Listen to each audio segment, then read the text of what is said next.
Sticky Taffy Thomas.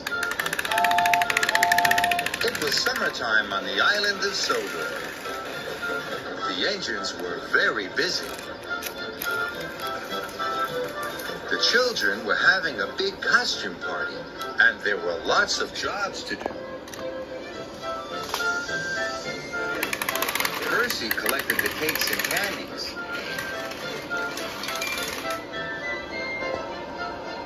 Toby collected some sticky taffy to make taffy apples.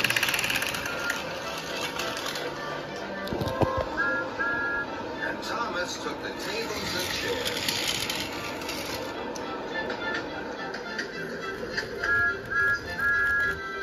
When Thomas delivered the tables and chairs, he saw some children. They were making costumes for the party. That looks like fun, tooted Thomas. Then Sir Topham Hatt spoke to Thomas. Thomas, I would like you to give train rides at the party, Sir Topham Hatt said. but first you must go to the washdown so you look your best. Thomas was delighted. He loved giving children train rides. Thomas puffed to the washdown. He was thinking about the children and their costumes. I want to go to the party in costume too, chuffed Thomas. Then I would really look my best.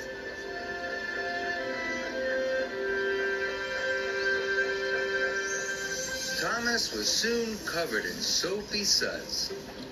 He was scrubbed and rubbed. Rubbed and scrubbed. Then Percy arrived at the washdown. "You look like a giant bubble," peeped Percy. "That's it," puffed Thomas. "I'll go to the party as a giant bubble."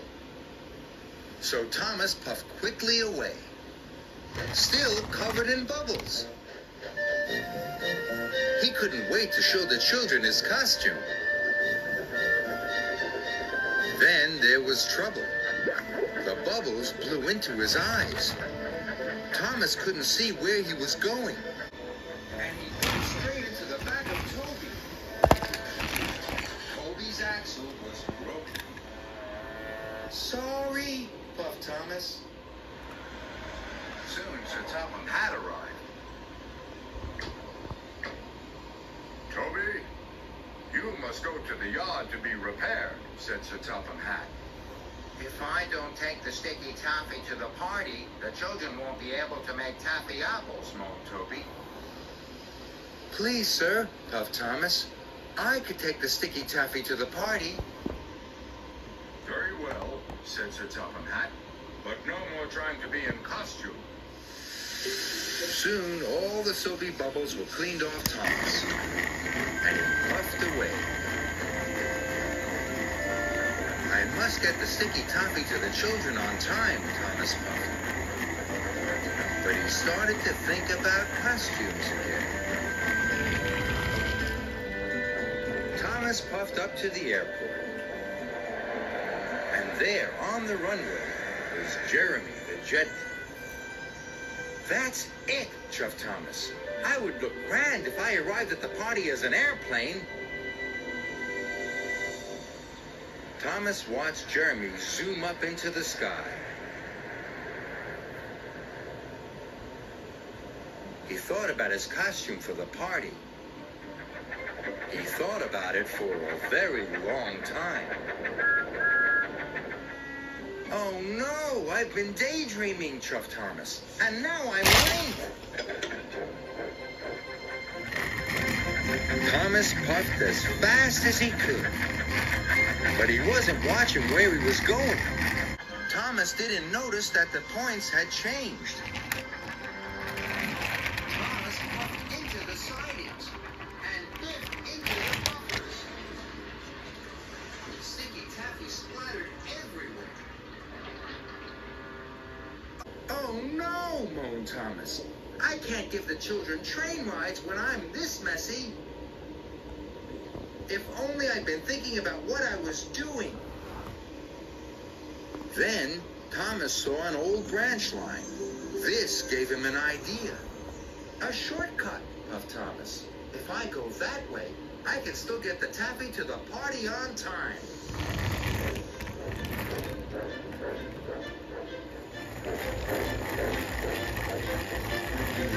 Thomas puffed along the old branch line.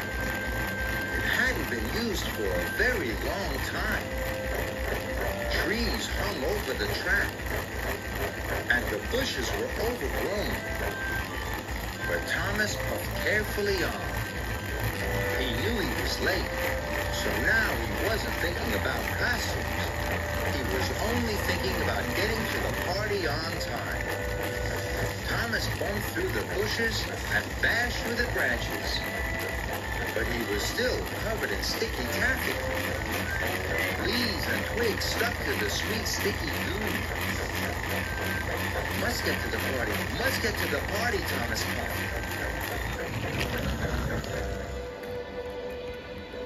When Thomas arrived at the party, he was covered from funnel to footplate in leaves and twigs. Everyone cheered when they saw him.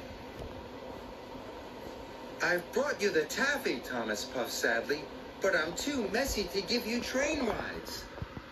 The children cheered. "You're not messy, just in costume. You look the best of all." Thomas was very happy.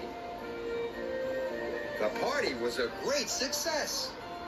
And there was only one thing more popular than the sticky taffy apples.